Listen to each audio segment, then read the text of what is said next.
Aujourd'hui, je ne suis pas en pleine nature, mais comme je veux garder cet esprit où d'habitude je suis en nature, en forêt, généralement pour enregistrer les podcasts, les épisodes, j'ai envie de garder quand même cet esprit et je vous mettrai un fond de nature, peut-être un enregistrement que je ferai dans le jardin de mes parents, parce que pour le moment je n'ai pas de jardin, ou bien quand je serai en forêt, je verrai à l'occasion. Mais aujourd'hui, je voulais vous partager un peu un morceau de ma vie qui est très personnel. C'est-à-dire que là, ça fait plusieurs fois que je me rends compte qu'il y a quelque chose qui va pas dans mon entourage, notamment dans mon entourage féminin, mes copines, mes amis, avec qui je suis en amitié depuis 10 ans maintenant. Je les ai rencontrés au lycée et on a des univers très différents mais en même temps très liés. Il y a quand même une dimension de nature qui nous relie. Et en même temps, je me sens pas du tout en accord avec elles, avec leur vie alignée, etc. Je me suis rendu compte qu'en fait, donc on est le 12 mai, date plutôt à laquelle j'enregistre cet épisode. Donc je me suis rendu compte que c'est difficile pour moi de l'admettre, mais j'éprouve une certaine envie et jalousie envers mes amies qui réussissent. Donc elles sont trois, il y en a une qui est... j'ai jamais le nom exact de leur métier, donc je vais donner des équivalents. Mais il y en a une qui est, on va dire, architecte paysager, donc elle élabore des plans d'aménagement paysager pour des jardins qui sont quand même luxueux. Elle s'épanouit dans son métier, elle l'adore. Elle a un chien, elle est mariée, voilà. Sa maison est en construction. Donc on va dire que pour la société, c'est très clairement l'idéal, genre elle rentre bien dans les cases de la société. Et quand on discute avec nos parents, on se rend bien compte que nos parents, c'est ce qu'ils attendent. Que du coup, on soit dans ce genre de situation. Surtout à l'aube de nos 30 ans. Là, j'ai 28 ans quand j'enregistre cet épisode et ouais... Bref. Donc, je suis extrêmement heureuse pour elle parce que du coup, elle fait vraiment ce qu'elle veut, ce qu'elle a envie comme métier, ça lui plaît énormément, elle est très heureuse dedans. Dans sa vie perso, c'est la même chose, elle est très épanouie, très heureuse.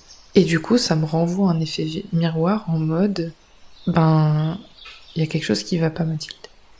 Il y a quelque chose qui te dérange. J'ai une certaine envie et jalousie envers elle parce que du coup, c'est quelque chose que moi j'aimerais connaître aussi, c'est-à-dire que j'aimerais être heureuse aussi dans ma vie pro et perso, j'aimerais être épanouie dans ma vie pro et perso, j'aimerais pouvoir vivre de métiers passion, j'aimerais pouvoir avoir une stabilité aussi financière parce que là, depuis quelques années, je vagabonde un petit peu dans le sens où j'ai jamais un vrai boulot fixe, je ne vis pas encore de mon activité que j'adore et passionnante qui est de la féminité sacrée. Je n'en vis pas du tout même. Donc je suis obligée d'avoir un job alimentaire à côté, donc un job de survie. C'est comme ça que je le qualifie en tout cas. J'ai toujours pas de logement, je squatte littéralement chez mes parents parce que j'ai essuyé une rupture un peu compliquée et financièrement j'ai eu du mal à me remettre d'aplomb et puis j'avais besoin d'économiser pour partir en Écosse qui était un voyage attendu depuis 2019 mais que je n'ai pas pu faire parce que le Covid etc. et d'autres choses qui me l'ont empêché. Et finalement, je l'ai fait. Je referai un épisode aussi là-dessus, peut-être. Faire un bilan de ce que ça m'a apporté, de ce que j'attendais et que je n'ai pas vu. Et donc, cette première amie, si je me rends compte que oui, effectivement, elle me met dans mes propres insécurités, dans ma propre peur, dans le fait que ce que j'aimerais pour le moment, je ne l'ai pas. C'est-à-dire que j'aimerais avoir un chez moi, je ne l'ai pas. J'aimerais avoir un jardin, je ne l'ai pas. J'aimerais avoir un chien, je ne l'ai pas. J'aimerais, parce que le chien actuellement, c'est pas le mien, c'est celui de mon petit frère. J'aimerais avoir mon métier passion et qui me fasse vivre. Pour le moment, ce n'est pas encore le cas. J'aimerais connaître l'amour véritable. Pour le moment, c'est pareil, je ne l'ai pas. Donc ouais, ça me renvoie clairement à ma part d'ombre, qui est la jalousie. Et je trouve ça tellement ridicule d'être jalouse de mes propres amies alors qu'elles vivent leur propre bonheur, que ça me rend heureuse en plus de les voir heureuses, clairement, c'est ça. Mais j'assume pas. Clairement, j'assume pas ma jalousie. Et ça me rend parfois, malgré moi, trop agressive avec elle alors que y a aucune raison. Aucune. Donc, ça c'est pour ma première amie, on va l'appeler A. Ensuite, pour ma seconde amie B, eh bien, elle est pacsée. Elle a un logement également avec son conjoint. Elle a poisson, tortue et petit lapin. Ensuite, elle a un CDI également. Elle est dans le milieu associatif. C'est une personne qui est très féministe, très ouverte d'esprit et écolo. De base, c'est une végétalienne, mais elle est végétalienne adaptative. Je sais pas trop si ça se dit, mais disons qu'en fait, elle est végétalienne pour quand elle est toute seule, qu'elle se fait ses propres repas, ses gamelles, etc. Ensuite, quand elle est chez elle avec son conjoint, elle est en végétalienne, végétarienne. Elle ne mange pas de poisson.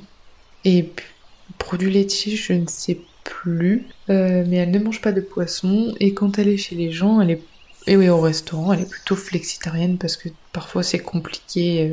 Et donc, je me rends compte, également que cette personne-là, qu'on va appeler l'amie B, me renvoie aussi à des insécurités puisque elle aussi a cette forme de stabilité dans sa vie que moi je recherche parce que j'en ai assez de vagabonder entre guillemets dans une errance au niveau de ma vie professionnelle, clairement. Et j'aimerais bien pouvoir me poser enfin dans un endroit qui serait mon petit cocon, que je puisse aménager comme je veux, décorer comme je veux, vivre et manger ce que je veux, à ma façon, voilà. Retrouver l'indépendance que j'ai déjà eue, parce que j'ai déjà eu du coup des appartements, des logements. Mais là, le retour chez les parents, même si j'adore mes parents et qu'eux m'adorent aussi, et à un moment donné, oui, c'est un peu compliqué parce qu'on n'a pas les mêmes modes de vie. Et je voudrais retrouver mon indépendance et ma liberté quand même pour pouvoir me sentir de nouveau adulte, parce que là j'ai l'impression de régresser très clairement et de redevenir un enfant. Et je veux pas redevenir une petite fille, je veux devenir une femme. Donc pour mon propre épanouissement et mon propre accomplissement, ça m'aiderait grandement d'avoir un logement. Et donc, quand je vois tout ce que cette amie B met en place pour sa propre créativité, pour ses loisirs, pour ses sorties, pour les plats qu'elle se fait qui ont l'air succulents, qu'elle teste parce que du coup, comme elle est végétalienne, donc végane, végane en fait c'est le mode de vie, mais du coup elle est à tendance végane parce qu'avec son conjoint qui ne l'est pas du tout, c'est plutôt compliqué d'allier les deux, donc elle est à tendance végane et elle est végétalienne parce que du coup c'est un mode d'alimentation. Et donc quand je vois ce qu'elle teste comme recette, etc., je me dis mais moi aussi j'aimerais faire ça. Moi aussi j'aimerais pouvoir faire les courses que je veux, manger comme je veux, etc.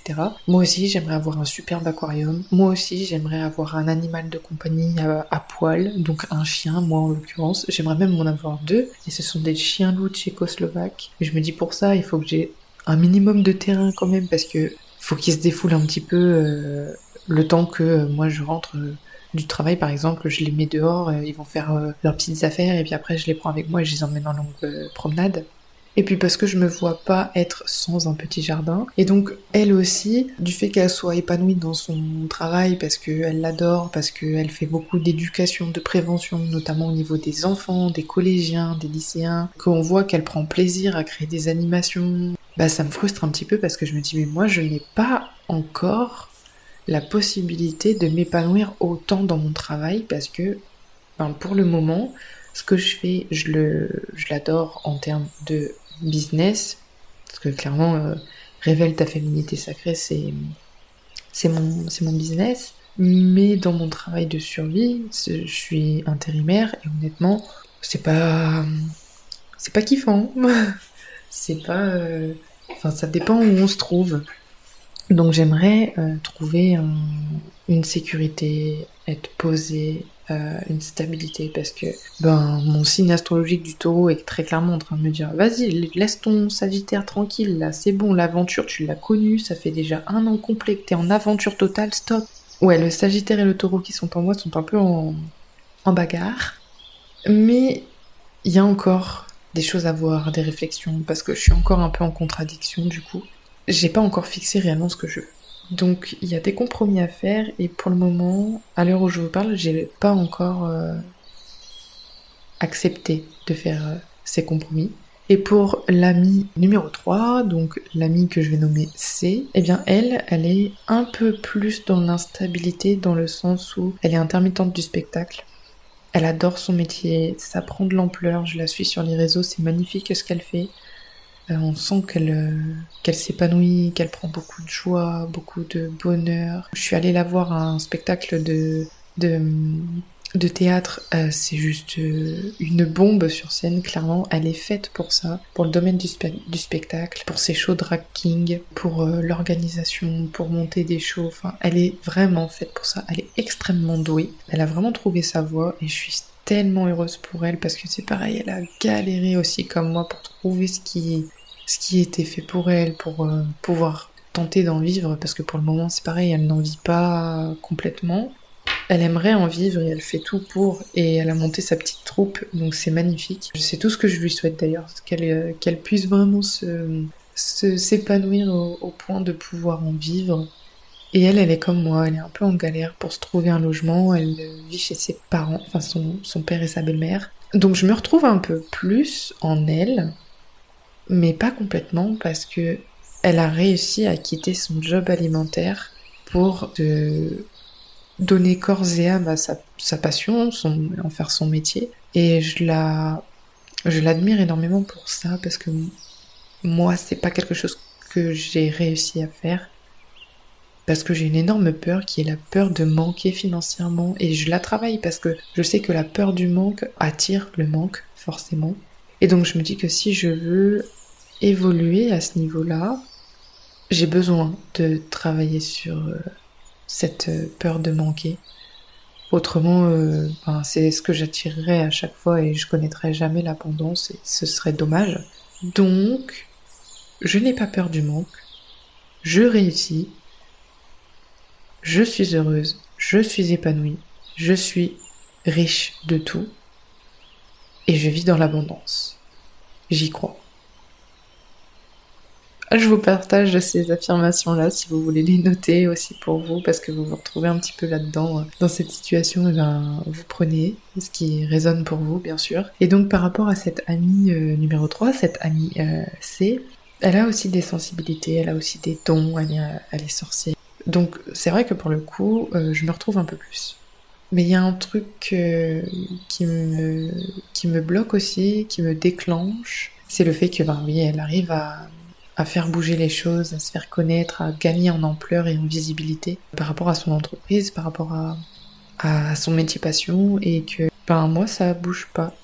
Moi je fais des choses pour que ça bouge, mais ça ne bouge pas, donc je me dis je ne fais peut-être pas assez, ou alors je n'y crois pas, ou alors je ne me donne peut-être pas les moyens, ou je ne m'investis peut-être pas comme il faudrait. Pas assez. Voilà, les prises de conscience que j'ai eues suite aux 2 jours fériés, parce que ce sont 2 jours que j'ai passés avec ces 3 amis là, que j'adore, que j'aime de tout mon cœur, que je n'ai pas envie de retirer de ma vie, parce qu'on a quand même beaucoup de points en commun, on fait des métiers qui sont artistiques, qui sont créatifs, qui sont quand même reliés à la nature, d'un point de vue différent selon les métiers, spirituel aussi. Voilà, on a des métiers qui ont quand même, mine de rien, un lien. Et quand on voit notre évolution de ce qu'on était au lycée et de comment on est maintenant, on se dit mais waouh, c'est juste incroyable, et ce serait dommage du coup de stopper cette évolution, de stopper ces relations qui sont magiques. Et donc je me dis, soit je laisse l'épisode comme ça et je leur envoie. Je leur dis voilà, j'ai quelque chose à vous dire mais je sais pas comment. Donc j'ai fait un épisode qui peut éventuellement aider d'autres personnes qui sont peut-être dans la même situation que moi. Supposition. Ah là là, ça c'est quelque chose qu'il ne faut pas faire parce que du coup ça fait partie des 4 accords Toltec, on ne suppose pas. Mais tant pis, je l'ai fait parce que c'est naturel, c'est comme ça que j'ai été éduquée. Mais je tends à retirer au fur et à mesure toutes les suppositions qui ne sont clairement pas bonnes pour moi parce qu'elles sont très limitantes. Et donc, soit je leur envoie ce podcast, soit je me décide à leur en parler personnellement, chacune leur tour, ou bien en groupe. Je ne sais pas encore. Tout comme je ne sais pas si je leur envoie en avant-première cet épisode, avant même qu'il sorte. Mais voilà, je voulais vous partager cette présence d'esprit, cette prise de conscience, cette leçon de vie, cette introspection, qui peut également faire partie de votre pratique de journaling. Je sais que je pratique beaucoup le journaling par écrit, mais ces derniers temps, j'arrive plus à écrire. J'ai trop de choses en tête. Je n'arrive plus à poser par écrit les mots, les situations, les ressentis. Et j'avais besoin plutôt de parler, j'avais besoin d'exprimer les choses et de poser les choses par ma voix. Et quand on exprime par la voix, on libère aussi.